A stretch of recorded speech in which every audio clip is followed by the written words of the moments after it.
नमस्कार। श्रीमती मोहरी देवी तापड़िया कन्या महाविद्यालय जसवंतगढ़ के इस यूट्यूब चैनल पर मैं प्रवक्ता हनुमान शर्मा आप सभी विद्यार्थियों का हार्दिक स्वागत और अभिनंदन करता हूं।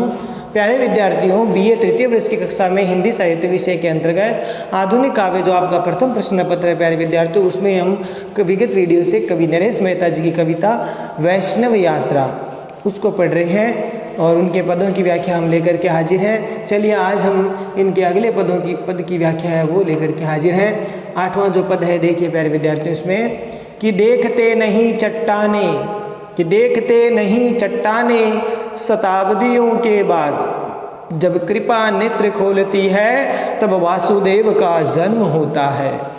उस विराट संगता के बीच चंचल पत्री का ये जन्म क्या किसी अवतरण की घटना से कम है। दिशाओं पर अर्गलाएं चढ़ाकर समुद्रों को अंगवसनों की भांति समेटे इस श्यामा को मैं नहीं जानता कि ये समिधा है या स्वाहा अथवा अपने लिए उपनिषद खोजती कोई मंत्र देवता। प्यारे विद्यार्थियों, इस पद में नरेश मेहता जी की जो वैष्णवी संस्कार दृष्टिगोचर यहाँ पर होते हैं, साथ ही साथ वे धरती की महत्ता का वर्णन कर रहे हैं इसमें कि प्रस्तुत पद्यांश कवि नरेश मेहता जी द्वारा रचित कविता वैष्णव यात्रा शीर्षक से उद्धृत है। और इसमें कवि नरेश मेहता जी ने इस धरती के अवतरण पर या धरती पर जो अवतार होने और विराट जो स्वरूप धारण कर रहे हैं का वर्णन वो इसमें किया है। साथ ही साथ ये पृथ्वी समुद्र से घिरी हुई है और इसे समुद्र से घिरी हुई धरती को या पृथ्वी को मंत्र देवता के समान है वो बताया गया है।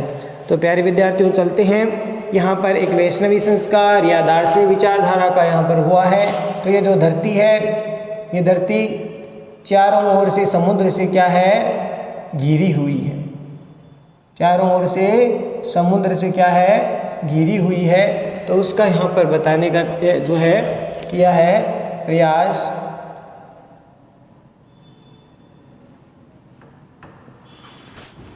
कवि यहाँ पर कह रहे हैं कि देखते नहीं चट्टाने शताब्दियों के बाद जब कृपा नेत्र खोलती है। कवि यहाँ पर कहते हैं कि धरती पर स्थित जो चट्टाने हैं, इस धरती पर स्थित जो चट्टाने हैं, जब शताब्दियों के बाद यानी सैकड़ों वर्षों के बाद, सैकड़ों शताब्दी माने सैकड़ों,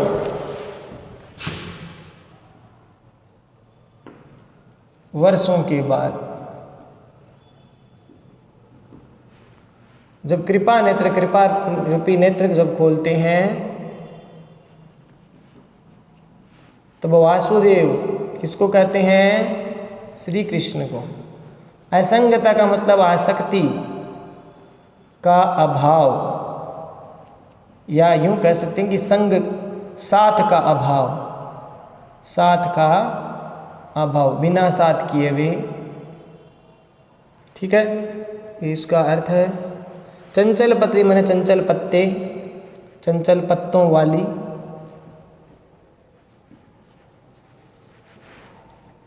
किसी अवतार की घटना से कम है। दिशाओं यानी 10 दिशाओं या 4 दिशाओं, मुख्य 4 दिशाएं हैं, वैसे 10 दिशाएं जो हैं उन पर अर्गलाएं का मतलब होता है सांकल चढ़ा करके समुद्रों के अंगवंशन यानी शरीर पर ओढ़े वस्त्र। श्यामा का अर्थ यहाँ पर जो है यौवन मध्यस्थता, जिसका यौवन अभी पूर्ण नहीं है, बीच का है, तो यौवन मध्यस्थता स्त्री के रूप में आया है। और वैसे श्यामा शब्द के कई अर्थ हैं। श्यामा शब्द को प्यारे विद्यार्थियों, श्यामा माने जो है तुलसी के पौधे को भी श्यामा कहा जाता है। राधा का भी एक नाम श्यामा है और जो है श्यामा काली स्त्री को भी कहते हैं।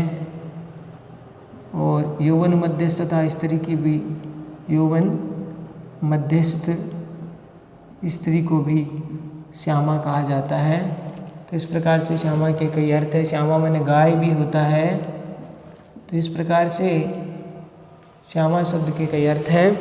यहाँ पर यौवन मध्यस्थ स्त्री के रूप में उपयुक्त बैठता है धरती के लिए। समिधा, समिधा कहते हैं यज्ञ की, हवन की जो लकड़ी ईंधन होता है, हवन की लकड़ी, उसको समिधा कहते हैं। स्वाहा का मतलब आहुति होता है। आहुति उपनिषद है, उनमें मंत्र इत्यादि है, तो यह भी ग्रंथ है। तो अब देखते हैं प्यारे विद्यार्थियों, अब इसका अर्थ हम देखते हैं शुरू से। कवि यहाँ पर कहते हैं कि धरती पर स्थित ये जो चट्टानें हैं वो देखते नहीं चट्टानें शताब्दियों के बाद जब कृपा नेत्र खोलती है। जब धरती पर स्थित ये जो चट्टानें हैं, जब शताब्दियों के बाद में, सैकड़ों वर्षों के बाद जब अपने कृपा नेत्र रूपी आंखें खोलती हैं, कृपा रूपी जो नेत्र है वो खोलती है, क्षमा करना, कृपा रूपी नेत्र है वो जब खोलती है, तब धरती पर क्या होता है, तब वासुदेव का जन्म होता है, तब धरती पर भगवान कृष्ण का जन्म होता है।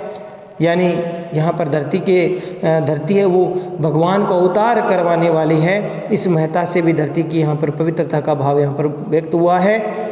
यानी दूसरे शब्दों में कह सकते हैं, इसका अर्थार्थ रूप में लगा करके कहेंगे कि जब जन कल्याण की भावना से धरती शताब्दियों के बाद में, सैकड़ों वर्षों के बाद में भगवान का अवतार रूप में जन्म है वो देती है। ये धरती ही भगवान को जन्म देती है। क्या देती है? यहाँ पर नरेश मेहता जी कहते हैं धरती ही सैकड़ों वर्षों के बाद में भगवान का जन्म, अवतार है वो अवतार रूप में जन्म देती है। इसीलिए धरती बहुत ही पवित्र है।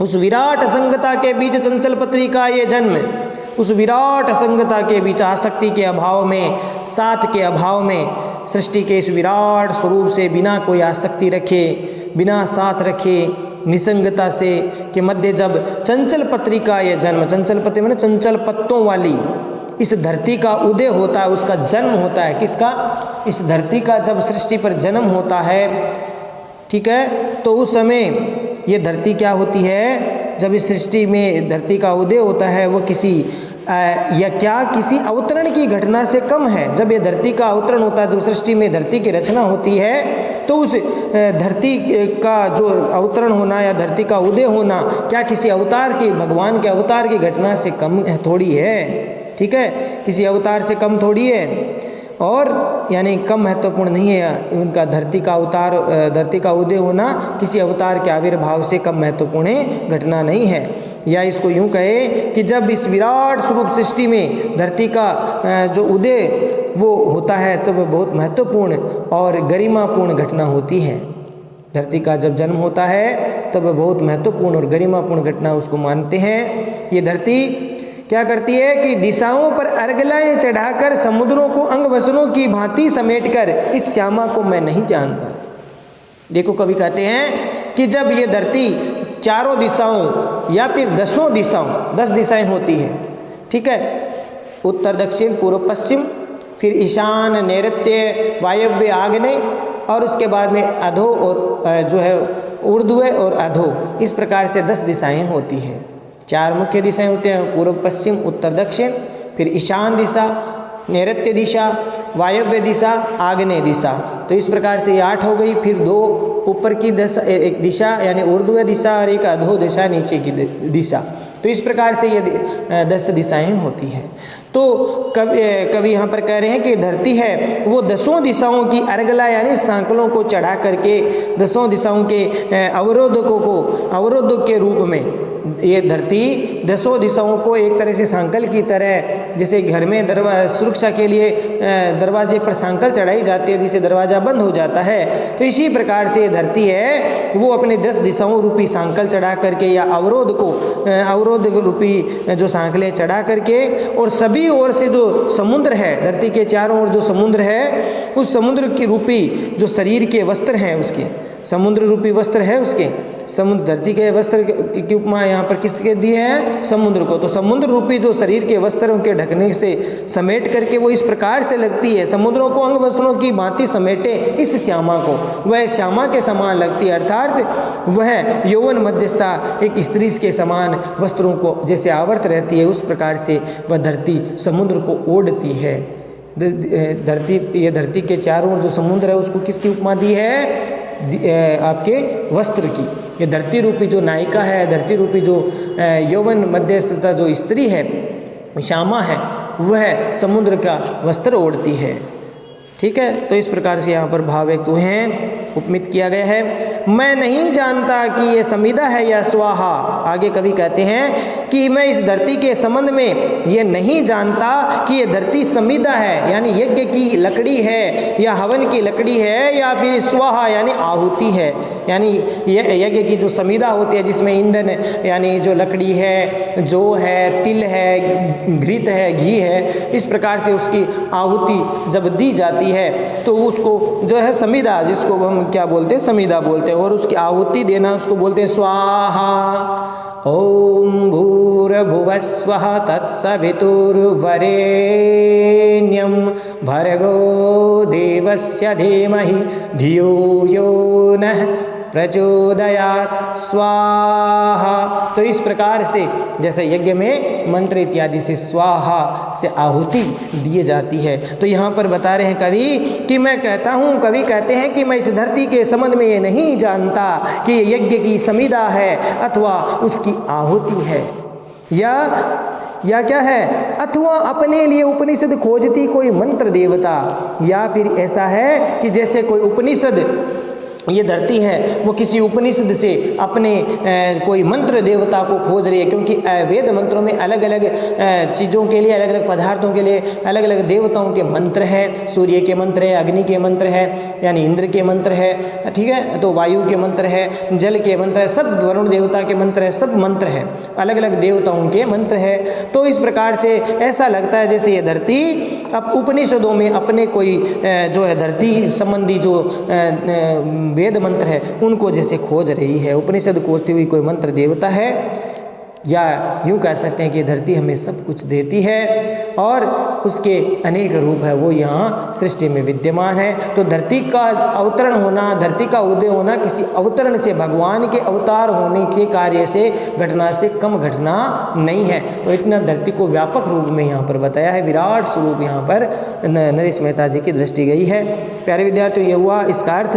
विशेष वाले बिंदु में आप लिखेंगे, धरती पर भगवान के द्वारा जो समय समय पर अवतार लिया जाता है, अवतार लेना है और लोक कल्याण का करने का पोषण करना, ये सब कवि की आस्तिकता का प्रतीक है। ठीक है, आस्तिकता का परिचय के यहाँ पर बात हुई है, यहाँ पर परिचय का ये चीज़।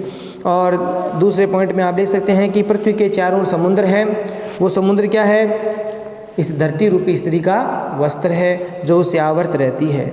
और श्यामा शब्द का मैंने बताया, श्यामा शब्द के बारे में आप लिख सकते हैं, श्यामा शब्द के अनेक रूप हैं।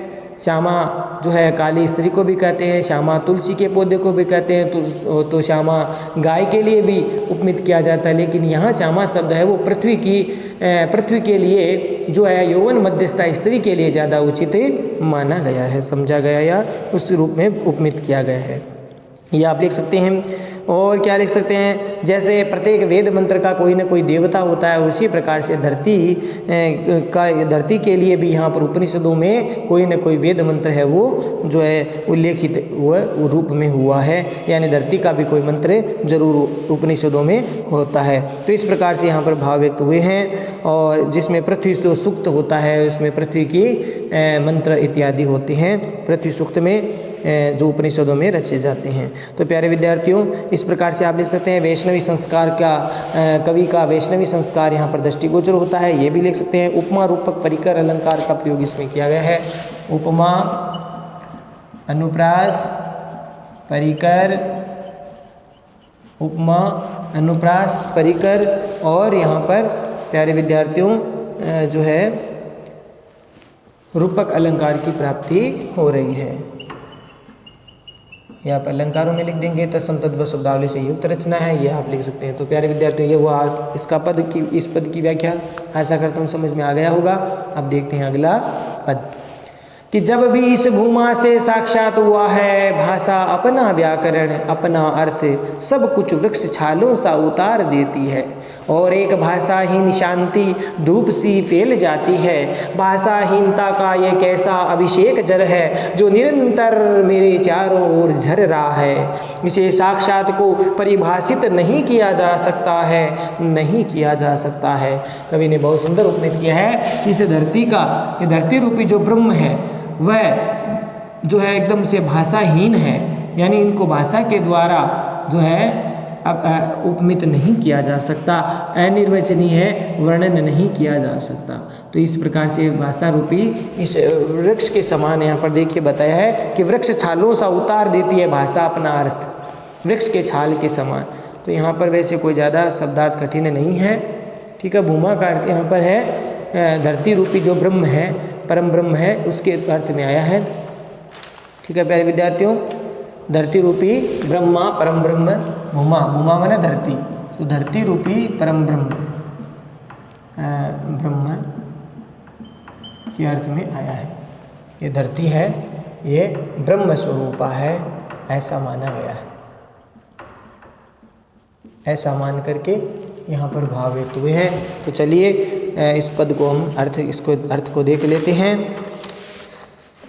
कवि प्रसंग में क्या लिखेंगे? कवि नरेश मेहता जी द्वारा रचित वैष्णव यात्रा शीर्षक कविता से उद्धृत है, अवतरित है, ऐसा लिख सकते हैं आप। और इसमें कवि ने धरती की जो सार्थकता है, उसकी सर्वव्यापकता है, उसकी विधाता की सृजनशीलता का महत्व इसमें निरूपित किया गया है। यानी धरती की सर्वव्यापकता, उसकी सार्थकता और उस विधाता की जो सृष्टि की सृजनशीलता का, विधाता की जो सृजनशीलता है, रचना कार्य है, उसके महत्व को निरूपित इसमें किया है। तो यह प्रसंग में लिखेंगे। अब देखिए इसका अर्थ कि जब भी इस भूमा से साक्षात हुआ है, भाषा अपना व्याकरण अपना अर्थ सब कुछ वृक्ष छालों से उतार देती है। बहुत सुंदर बात कही है। कवि नरेश मेहता जी कहते हैं कि जब धरती रूपी ये परम ब्रह्म है, धरती रूपी भूमा, भूमा माने धरती रूपी ब्रह्मा, तो धरती रूपी ये जो परम ब्रह्म या विधाता है, वह उससे जब साक्षात्कार हुआ तब भाषा अपना व्याकरण अपना अर्थ सब कुछ वृक्ष छालों सा उतार देती है। तब भाषा का अपना न तो कोई व्याकरण रहता है और न कोई अर्थ रहता है। यानी उस धरती रूपी ब्रह्म की व्याख्या कोई भाषा या व्याकरण नहीं कर सकती है, ये कहना चाहते हैं। क्योंकि वह स्वतः ही जो है व्याख्या उसकी हो जाती है, बाकी उसके लिए कोई शब्द या जो कथन कोई भी नहीं है। ये बात यहाँ पर कहना चाहते हैं कवि कि जब भाषा का न तो कोई यहाँ पर व्याकरण रहता है, न कोई अर्थ रहता है, वह तो केवल अपना अर्थ सब कुछ वृक्ष छालों सा उतार देती है।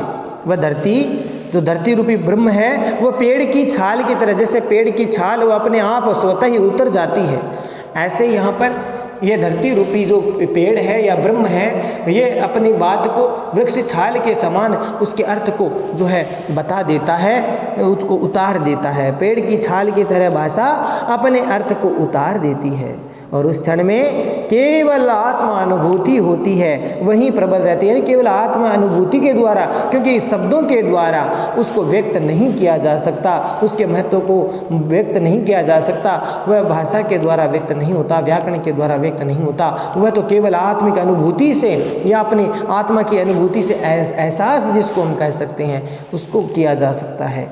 और वह एक भाषा इन शांति धूप सी फैल जाती है। इस अनुभूति का जो क्षण होता है, इस धरती की जो परम ब्रह्म का या ब्रह्म का जो अनुभूति है, उसकी क्षण की जो अनुभूति के जो क्षण है, वो एक भाषाहीन शांति, एक क्षण भाषाहीन, इसमें कोई प्रकार की भाषा के द्वारा उस धरती रूपी ब्रह्म को व्याख्यात नहीं किया जा सकता, उसको उसको जो है बताया नहीं जा सकता भाषा के द्वारा, शब्दों के द्वारा। तो वह जो धरती रूपी ब्रह्म है, वह भाषाहीन शांति जो है धूप के समान चारों ओर फैल जाती है और वह हृदय में इस सृष्टि की व्यापकता को लेकर के एक तरह से चिंतन मनन करने लग जाती है।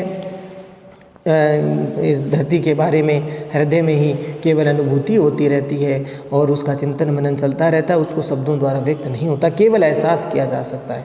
ठीक है ना, ये गूंगे का गुड़ है, ठीक है ना, जैसे गूंगा गुड़ का स्वाद जैसे बता नहीं सकता, वह केवल एहसास कर सकता है, शब्दों के द्वारा बोल नहीं सकता, ठीक उसी प्रकार से धरती रूपी ब्रह्म को जो है भाषा के द्वारा व्यक्त नहीं किया जा सकता। आगे देखिए कि भाषाहीनता का यह कैसा अभिषेक जल है जो निरंतर मेरे चारों ओर झर रहा है। कवि यहाँ पर कहते हैं कि ये जो भाषा जो अनिर्वचनीय है, यानी जो आत्मिक आनंद की अनुभूति होती है, इस परम ब्रह्म की धरती रूपी परम ब्रह्म की प्राप्ति के बाद में जो आत्मिक अनुभूति होती है वह अनिर्वचनीय है, यानी अवर्णनीय है। आनंदानुभूति की जो व्यापकता, उसका आनंदानुभूति की जो व्यापकता है वो उस अभिषेक जल के समान है जो मेरे निरंतर मेरे हृदय के चारों ओर झरता रहता है, हृदय से निरंतर झरता रहता है। यानी इसको हृदय के द्वारा ये हम व्यक्त कर सकते हैं, शब्दों के द्वारा व्यक्त नहीं किया। ये भाव प्रधान है, उसको शब्द प्रधान नहीं किया जा सकता। ये बात इसमें बताई है कि वह जो अनुभूति है परम ब्रह्म धरती रूपी इस परम ब्रह्म की वह अनिर्वचनीय है, और उस आनंदानुभूति की व्यापकता उस अभिषेक जल में, अभिषेक माने जहाँ पर स्नान करवाना, सिंचन करना, तो उस अभिषेक जल के समान होती है जो निरंतर मेरे हृदय से, मेरे मन से, जो है चित्त से जो निरंतर झर रहा है, बह रहा है, बहता रहता है। ठीक है, और इसे साक्षात को परिभाषित नहीं किया जा सकता, नहीं किया जा सकता। प्यारे विद्यार्थी, थोड़ा दार्शनिकता का भाव इसमें है, थोड़ा समझने में हो सकता है कठिन है, लेकिन थोड़ा दोबारा 2-3 बार इसको समझेंगे तो समझ में आ जाएगा। इसे साक्षात को परिभाषित नहीं किया जा सकता, नहीं किया जा सकता। कवि नरेश मेहता जी कहते हैं कि उसका शब्दों के द्वारा कथन या निर्वचन नहीं होता। किसको? जो धरती रूपी ब्रह्म है उसको शब्दों के द्वारा निर्वचन नहीं किया जा सकता, उसको बताया नहीं जा सकता, शब्दों के द्वारा, कथन के द्वारा निर्वचन नहीं किया जा सकता, वर्णन नहीं किया जा सकता। वह तो उसकी जो साक्षात सुस्पष्ट परिभाषा है, इसे साक्षात को परिभाषित नहीं किया जा सकता, इसे साक्षात को परिभाषित नहीं किया जा सकता। इस धरती रूपी ब्रह्म जो सामने हमारे हैं उसको तो शब्दों के द्वारा भी हम साक्षात रूप से स्पष्ट नहीं कर सकते, नहीं कर सकते। ये बात कही है, जोर देकर के कहा नहीं किया जा सकता, नहीं किया जा सकता।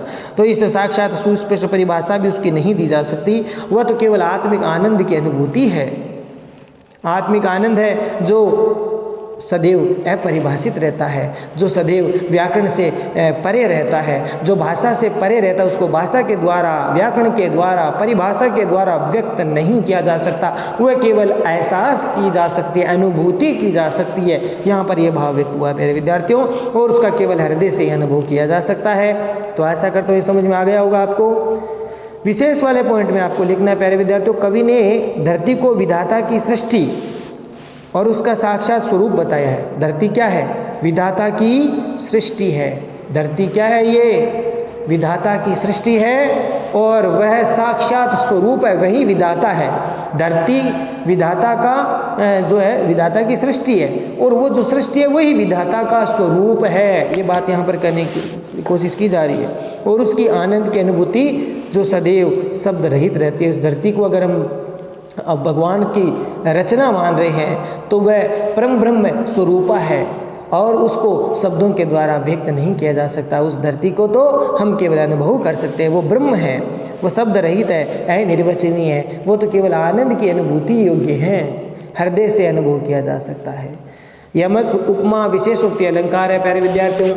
यमक उपमा और विशेषोक्ति अलंकार है यहाँ पर, विशेषोक्ति अलंकार।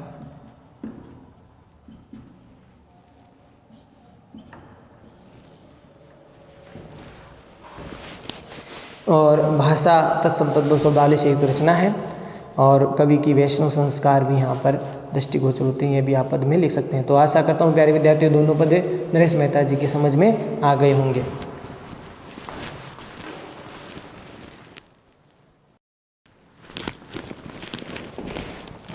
तो प्यारे विद्यार्थियों आज के लिए बस इतना ही।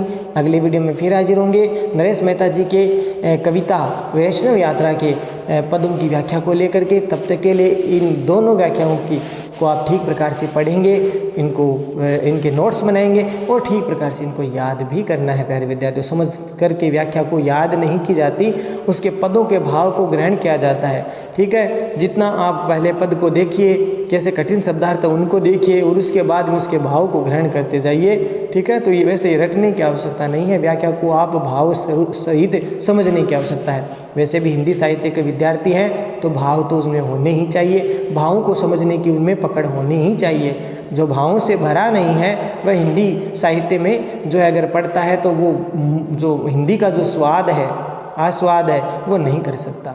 तो प्यारे विद्यार्थियों, हृदय में भावुकता रखिए, क्योंकि कविताएं, हम कथाओं को, कहानियों को, नाटकों, उपन्यासों, हिंदी की जो अनेक विधाएं हैं उनका जब रसास्वादन करते हैं तो उसमें हमारा हृदय भावानुरूप होना चाहिए, तभी हमें उस कवि की, उस लेखक की, उसके मूल भाव को हम पकड़ सकते हैं। या हमें यूँ समझ लीजिए कि जो कवि जिस भाव को लेकर के वो कविता लिखता है, उस कविता के जो उसका स्वाद है वो हम ले सकते हैं। तो इसीलिए प्यारे विद्यार्थियों, इसको मन लगा करके और भाव सहित इसको पढ़ने की कोशिश कीजिए, याद कीजिए। ठीक है, तो आज के लिए बस इतना ही, और चैनल को लाइक, शेयर और सब्सक्राइब करना ना भूलें। जय भारत, जय हिंदी। धन्यवाद विद्यार्थियों।